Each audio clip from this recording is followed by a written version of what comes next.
जो UT administration है, अगर वो चाहती है कि सरकार का रकबा किसी के पास है या सरकार के रकबे में किसी ने अपना मकान या कमर्शियल कोई कम्प्लेक्स बनाया, तो डिस्ट्रक्शन के लिए काम ना करे, वो लोगों के वेलफेयर के लिए काम करे, लोगों को आबाद करे, ना कि उनको हो जाए।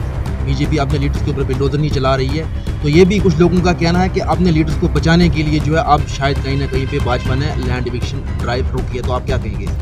देखिए, चाहे बीजेपी वाला हो, चाहे किसी और जमात वाला हो, सारे लोग रियासत जम्मू कश्मीर के बाशिंदे हैं। यहाँ के लोगों की ज़मीन जो है यहाँ के लोगों के काम है। 370 और 35 को हटाया गया था, उस वक्त रोजगार की बातें की गई थी कि जम्मू कश्मीर के लोगों को रोजगार मिलेगा। क्या है कि जितने भी इस वक्त तक रिक्रूटमेंट्स हुई हैं, एसआई के हो, अकाउंट असिस्टेंट के हो, या और भी जो एजेंसियां कंडक्ट कर रही हैं, उनमें इतनी करप्शन है, इतनी करप्शन जब यहाँ पॉपुलर गवर्नमेंट हुआ करती थी, इतनी करप्शन के किस्से, इतनी करप्शन के केसेस कभी भी सामने नहीं आए।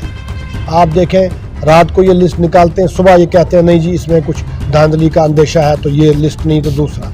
कि जम्मू कश्मीर की ज़मीनें हैं, जम्मू कश्मीर के लोगों को ही मिलनी चाहिए। उसके अलावा मैंने, अगर शायद आपने कहीं देखा हो, बहुत पहले एक बात कही थी। नाज़रीन आदाब, आप देख रहे हैं आवाम की आवाज़ में, हूं आपके साथ इफ्तिकार सूफी। नाज़रीन मोहतरम, जिस तरह से जम्मू कश्मीर की आवाम के लिए शाही फरमान जारी किए जाते हैं, इस वक्त जो करंट सिचुएशन बनी है जम्मू कश्मीर की, प्रॉपर्टी टैक्स की बात की जा रही है। बहुत सारे लीडर्स ने, बहुत सारे लोगों ने इसको अपोज भी किया और कुछ लोगों ने इसके हक में भी अपनी स्टेटमेंट दी है। इसी सब पे हमारे साथ मौजूद हैं बातचीत करने के लिए बीडीसी मंडी शमीम गनी साहब।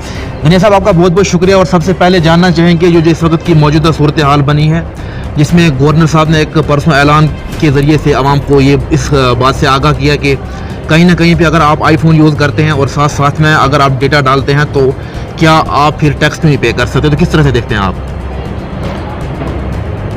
सबसे पहले तो मैं आपका मशकूर हूँ कि आपने इस मामले में मुझसे भी बात करना ज़रूरी समझा। देखिए, दो तीन चीज़ें हैं जो एडमिनिस्ट्रेशन को भी समझनी चाहिए और आवाम तक भी ये बात आपके ज़रिए पहुँचाना चाहता हूँ।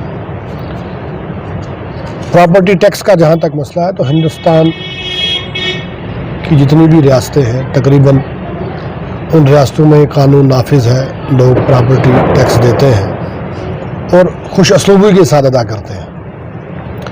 सोचना ये है, क्या जो दिल्ली के अंदर मरकज़ी सरकार ने फैसिलिटी दे रखी है, जो महाराष्ट्र के अंदर, गुजरात के अंदर या और भी कुछ रियासतें हैं उनके अंदर जो फैसिलिटी दे रखी है, क्या जम्मू कश्मीर में वो फैसिलिटी है? अगर वो फैसिलिटी है तो हम उस पर सोचने के लिए तैयार हैं। आपका यहाँ पर इंडस्ट्री क्या है, आपका रिसोर्स क्या है यहाँ पे? तो देखा जाए, यहाँ पर 2-3 इंडस्ट्रीज़ हैं। टूरिज़्म है, यहाँ पर फ्रूट इंडस्ट्री थी, यहाँ पर आपका लेदर इंडस्ट्री थी। फ्रूट का इन्होंने इस बार क्या हाल कर दिया वो भी आपके सामने है।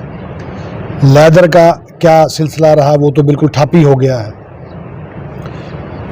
इन्होंने कहा था कि 15 लाख रुपया जो है वो हर गरीब के अकाउंट में पहुँचेगा, उसकी क्या सूरत हाल रही? आवाम आज भी मुंतज़िर है उन वादों की तरफ जो वादे हमसे किए गए थे। तो कहने का मतलब ये है कि 5 अगस्त 2019 के बाद जो इस वक्त यूनियन टेरिटरी जम्मू कश्मीर के हालात हैं, लोगों की पोजीशन नहीं है, वो इस हाल में नहीं है कि वो प्रॉपर्टी टैक्स पे करें।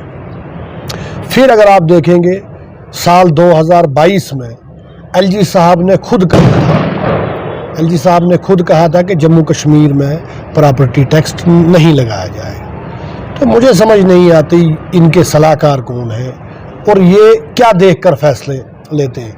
या तो मेरा नज़रिया ये है कि या तो इनको पता है कि लोगों के पास जो अब जो कुछ रहा है, आपकी नौकरियां चलेगी, आपकी रेत बजरी चलेगी, आपकी ईंट पंजाब से आ रही है, इस वक्त आपके यहाँ जम्मू कश्मीर में मुलाजम जो है बाहर की रियासतों से लग रहे हैं, तो बचा कुचा हमारे पास हमारे घर या हमारी ज़मीनें थी, उस पर भी सरकार की नज़र है। तो मेरा ये कहना है कि कोई भी सरकार जो है वो डिस्ट्रक्शन के लिए काम ना करे, वो लोगों के वेलफेयर के लिए काम करे, लोगों को आबाद करे, ना कि उनको उजाड़े। ये जिस तरह से पहले ये कहा गया था जब जम्मू कश्मीर में 370 और 35 को हटाया गया था, उस वक्त रोज़गार की बातें की गई थी कि जम्मू कश्मीर के लोगों को रोज़गार मिलेगा, और साथ साथ में ये भी कहा गया था कि जम्मू कश्मीर में जो है 370 और 35A दीवार बन चुकी है जो जम्मू कश्मीर में तरक्की नहीं हो रही थी, तो क्या कहेंगे आप इस पे? देखिए, बिल्कुल जब ऑनरेबल होम मिनिस्टर साहब ने पार्लियामेंट, जो डेमोक्रेटिक इंडिया का बहुत बड़ा इंस्टीट्यूशन है, वहाँ से जो कानून सादर किए जाते हैं, फरमान जारी किए जाते हैं, पूरे मुल्क भर में वो इम्प्लीमेंट होते हैं। तो अगर आपको याद होगा तो ऑनरेबल होम मिनिस्टर साहब ने कहा था कि जम्मू कश्मीर की यकसा तरक्की के रास्ते में जो रुकावट है वो 370 है।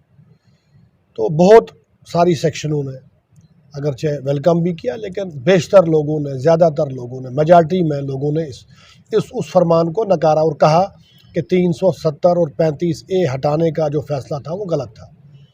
लेकिन जिन लोगों का ये मानना था कि अच्छा फ़ैसला है हिंदुस्तान का, अब जम्मू कश्मीर में तरक्की की राहें जो हमवार हों, आज अगर आप देखते हैं जम्मू में बैठे ख़ासकर लोग जो हैं जिनको बेघर किया जा रहा है, उनसे अगर आप बात पूछें तो वो आज अपने हाथों को काट रहे हैं।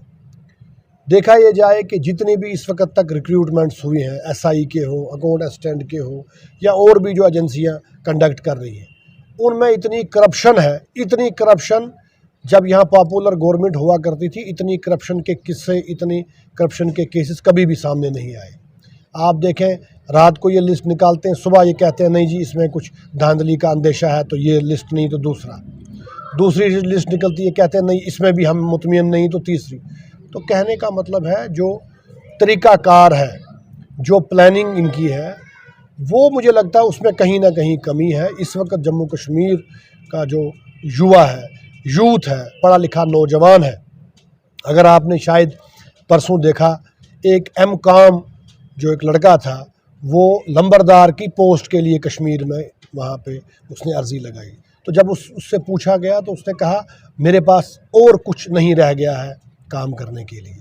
तो इन्होंने यूथ को, नौजवान को इस हद तक सोचने के लिए मजबूर कर दिया गया है।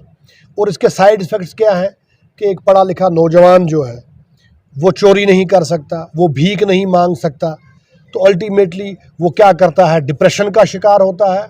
और गलत रास्ता, ये ड्रग्स का जो सिलसिला पूरे जम्मू कश्मीर में जो नेटवर्क चल रहा है, तो ये वही लोग पढ़े लिखे, इसमें खाली अनपढ़ लोग नहीं हैं, पढ़े लिखे लोग भी हैं।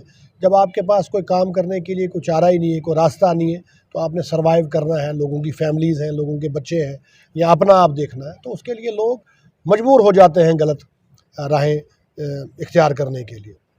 तो कहने का मतलब ये है, जो इस वक्त जम्मू कश्मीर के हालात हैं, आवाम में बेचैनी, आवाम में घबराहट, कोई भी अपने घर में रात को मुतमिन होकर नहीं सो सकता।